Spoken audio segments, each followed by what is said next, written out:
Goresan yang ini adalah angka tahun Saka ya, 1280 Saka, atau kalau dijadikan Masehi menjadi 1000 masa-masa era Hayam.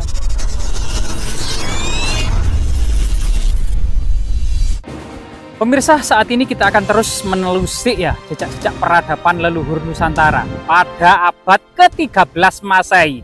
Merupakan sejarah yang sangat monumental bagi sejarah peradaban Nusantara. Karena di Jawa Timur seiring dengan tumbuh dan berkembangnya kerajaan Hindu-Buddha Majapahit ya, merupakan kerajaan Hindu-Buddha terbesar dan terakhir di Nusantara, serta bersamaan itu munculnya kerajaan Samudrapasai di ujung Pulau Sumatera ya. Dan disinilah kemudian peranan yang sangat penting dalam kemudian dinamika proses dan berkembangnya agama Islam di Majapahit.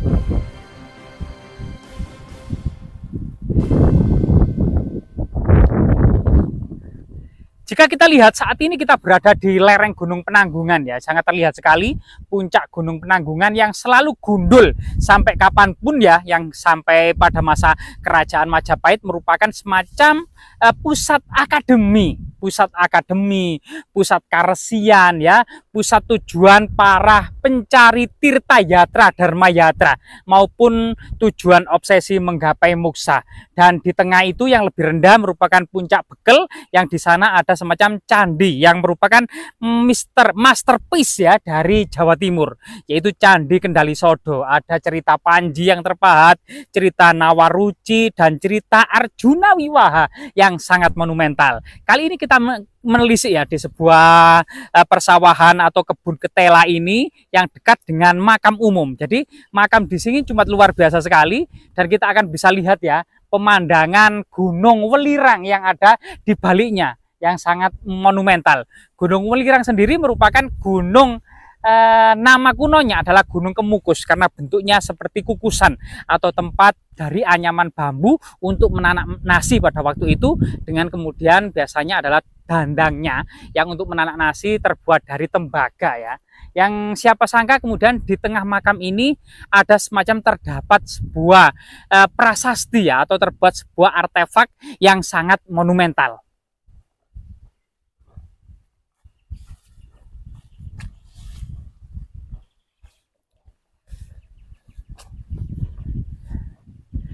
Jadi sebagaimana kemudian makam-makam yang ada di Jawa ya, yang senantiasa rimbun dengan tanaman sembujo atau kamboja, dan beberapa makam yang ada di pedalaman Pulau Jawa seperti yang ada di Tulungagung, Blitar, Kediri itu juga banyak dengan pohon nagasari atau naga puspa atau naga kusuma ya. Kemungkinan nama desa ini Nagasari ini diambil dari naga puspa atau naga kusuma. Bahasa latinnya adalah Mesua Verea L. Nah, ini merupakan tanaman pohon nagasari. Sehingga kemudian masyarakat dahulu kemungkinan di sini juga ada namanya pohon nagasari yang menjadi asal usul dari desa ini, yaitu Nagasari. Atau juga kemudian masyarakat menganggapnya sebagai ular naga, atau juga semacam kue ya yang berisi pisang, kemudian tepung, kemudian dibungkus dengan daun pisang. Ini juga bernama Nogosari. Namun sebenarnya di daerah ini nama Nogosari bagian kue ini sebenarnya tidak pernah dikenal ya, karena kue itu dikenal dengan brubi. Nah,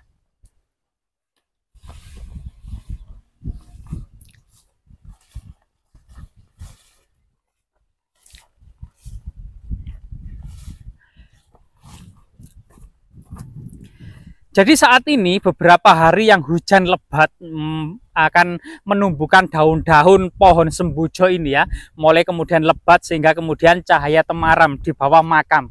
Nama Nagasari, Naga Kusuma atau Naga Puspa ini juga pernah menjadi semacam cerita fiksi ya dalam sebuah serial Arya Kamandanu yang memiliki pedang Naga Puspa yang dibuat oleh gurunya, yaitu Empu Ranubaya ya, yang dimana kemudian Empu Ranubaya ini kemudian berbalut dengan cerita sejarah tentang utusan Mengki dari Kaisar Kubilai Khan Mongol yang kemudian dipotong telinganya, diusir ke negaranya. Ternyata ketika pulang ke negaranya itu membawa serta dan menangkap Empu Ranubaya di negeri Tiongkok, disuruh membuat pusaka yang bernama pedang Naga Puspa. Nah, ini.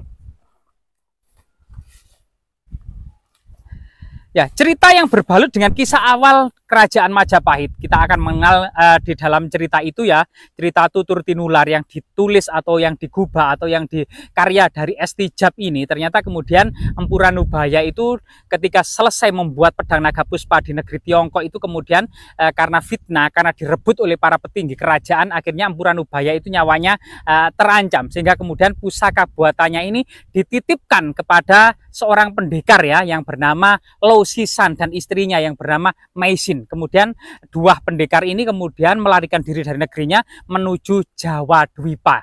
Di Jawa Dwipa juga dikejar-kejar oleh pasukan gelang-gelang ya, seperti Empu Tong Bajil, Sambi dan lain sebagainya. Akhirnya kemudian bertemu dengan Arya Kamandanu. Sehingga kemudian pedang naga puspa ini diserahkan kepada Arya Kamandanu. Apakah kemungkinan kita berada di sini di desa Nagasari, nama lainnya adalah Naga Puspa, kita akan menemukan pusaka Arya Kamandanu? Coba kita telusuri bersama-sama ya.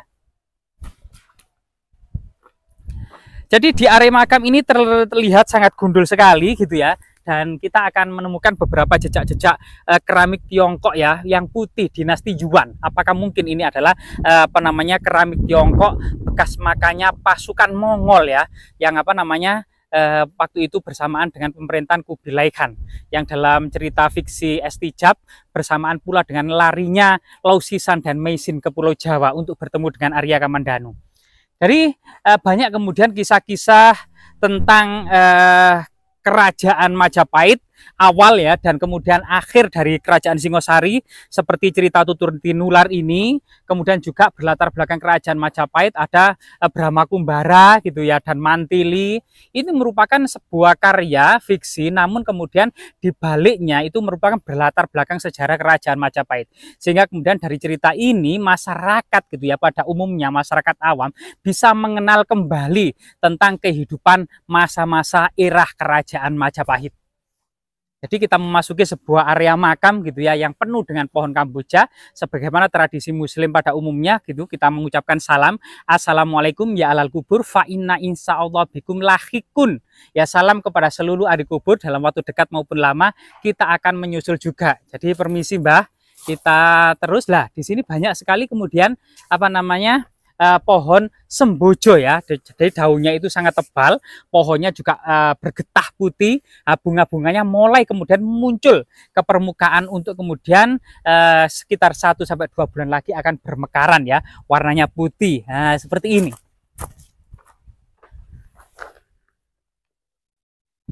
Jadi pada musim kemarau ini sebagian pohon kamboja ini juga berbunga, warnanya putih dan sangat wangi ya, atau pohon sembojo ya.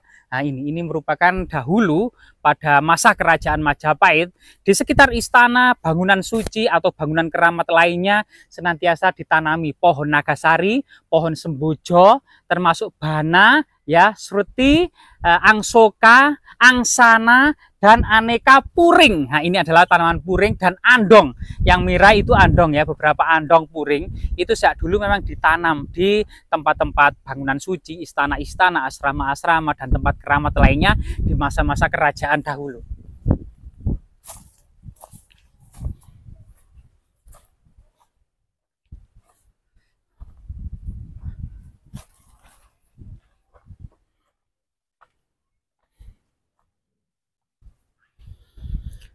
Jadi di belakang kita itu merupakan Gunung Welirang yang puncaknya ya, puncak Welirang yang selalu mengeluarkan api, mengeluarkan asap ya, yang sejak zaman kerajaan Majapahit atau sebelumnya juga selalu mengeluarkan asap sebagai lambang spirit ya dan heros. Dan di baliknya itu merupakan puncak Gunung Arjuna ya, yang lebih tinggi dari Gunung Welirang. Kalau Gunung Welirang sekitar 3.100 sekian dan Gunung Arjuna sekitar 3.339 mdpl. Ini yang merupakan kemudian sangat sekali cerita-cerita legenda Arya Kamandanu, Empu Ranubaya, kemudian latar belakang berdirinya kerajaan Majapahit, bahkan kehidupan Maisin menjadi Nyai Paricara juga di lereng Gunung Arjuna ya. Bahkan ya tokoh yang bernama Gajah Mada. Ini para sejarawan juga sebagian menyimpulkan bahwasanya tokoh Gajah Mada juga lahir di lereng Gunung Arjuna. Nah, kita akan sampai sebentar lagi ya pada sebuah sesuatu prasasti.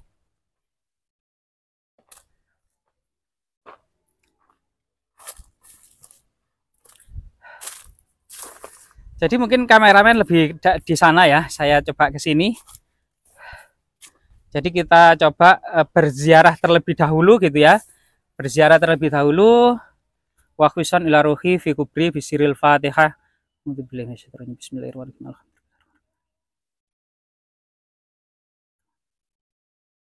Jadi Mbah Nagasari atau Mbah Nagapuspa ini ternyata ini memiliki semacam batu ya, batu yang biasanya dipahat sebagaimana untuk batu-batu candi, dan di sini ternyata ada semacam prasasti ya.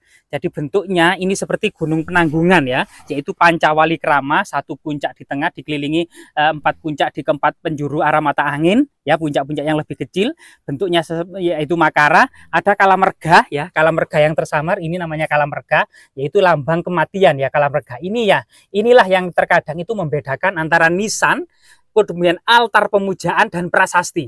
Jadi altar tidak memiliki Kalamerga. Begitu juga prasasti sebagai lambang keabadian tidak memiliki Kalamerga. Karena altar semata-mata adalah gunungan ya, lambang Meru atau gunung suci, sedangkan kemudian prasasti lambang keabadian, sedangkan kemudian nisan ini memiliki lambang Kalamerga. Ini adalah sebuah sinkretisme atau sebuah perpaduan atau ya dalam bukunya Profesor Habib Mustopo itu mengatakan bahwasanya ini adalah masa-masa peralihan di mana akulturasi ya antara Islam, Hindu dan Buddha itu masih melekat sebagaimana proses awal perkembangan Islam di Majapahit secara damai. Sehingga kemudian istilah-istilah seperti kemudian Allah itu masih menggunakan istilah lokal yaitu Sang Hyang atau kemudian pangeran ya. Kemudian sholat itu diterjemahkan sebagai sembahyang, yaitu sembah kepada Sang Hyang. Begitu juga puasa juga kemudian merupakan tradisi yang sudah mengakar di Majapahit untuk menerjemahkan saum. Tempat kemudian sholat itu juga bukan masjid melainkan langgar atau sanggar pamujan ya. Jadi ini sebuah akulturasi yang ketika itu sehingga kemudian Islam belum dianggap sebagai agama baru di Majapahit. Dan di sini juga nisan, diduga juga nisan makam ini ternyata angka tahunnya ternyata masa Hayam Wuruk ya. Ternyata kita ada sebuah goresan yang ini adalah angka tahun Saka ya, 1280 Saka, atau kalau dijadikan Masehi menjadi 1368 Masehi. Jadi ini masa-masa masa-masa era Hayam Wuruk 68 Masehi ini ya, masa-masa Hayam Wuruk atau 4 tahun setelah mangkatnya Gajah Mada atau Mahapati Gajah Mada, karena Mahapati Gajah Mada ini mangkat tahun 1364 Masehi. Sedangkan Empu Prapanca yang menulis kitab Negara Kertagama ini kemudian mangkatnya itu tahun 1365 Masehi. Sedangkan seseorang yang kemudian dimakamkan di sini atau di tempat yang lain dengan sebuah nisan kubur di sini atau mungkin prasasti ya sebagai tanda gitu ya atau tetenger gitu ya. Maesan sendiri berasal dari bahasa Jawa maesi atau kemudian mempercantik atau menghiasi gitu ya. Ini ternyata berangka tahun 1368 Masehi, yaitu 3 tahun atau 1000 tahun setelah mangkatnya Empu Prapanca sang penulis kitab Negara Kertagama. Sehingga kemudian nisan-nisan bentuk seperti ini kita memiliki korelasi yang sama, bentuk nisan bertipe Troloyo atau bertipe Jawa ya, sebagaimana kemudian kubur 7 di nisan-nisan makam Syekh Jumadil Kubro yang ada di Trowulan, beberapa nisan yang lainnya termasuk nisan-nisan yang ada di pesisir utara ya, seperti nisan Sunan Ampel memiliki kemudian bentuk, ukuran serta motif-motif yang sama. Semoga kemudian prasasti ini gitu ya, prasasti Nagapuspa atau prasasti Nagasari ini juga kemudian memberikan semacam bukti autentik tentang kehidupan di masa lalu, sebuah kehidupan yang besar ya, tentang keberagaman budaya, sehingga kota Trowulan itu tidak hanya penganut agama Buddha saja, agama Siwa saja, agama Wisnu saja, termasuk agama Karsian, agama Kabuyutan dan agama Islam hidup rukun dalam satu kota. Inilah salah satu tanda kebesaran kerajaan Majapahit gitu ya, yang mampu kemudian hidup dengan toleransi, dengan akulturasi dan dengan pluralitas yang sangat tinggi. Semoga bermanfaat.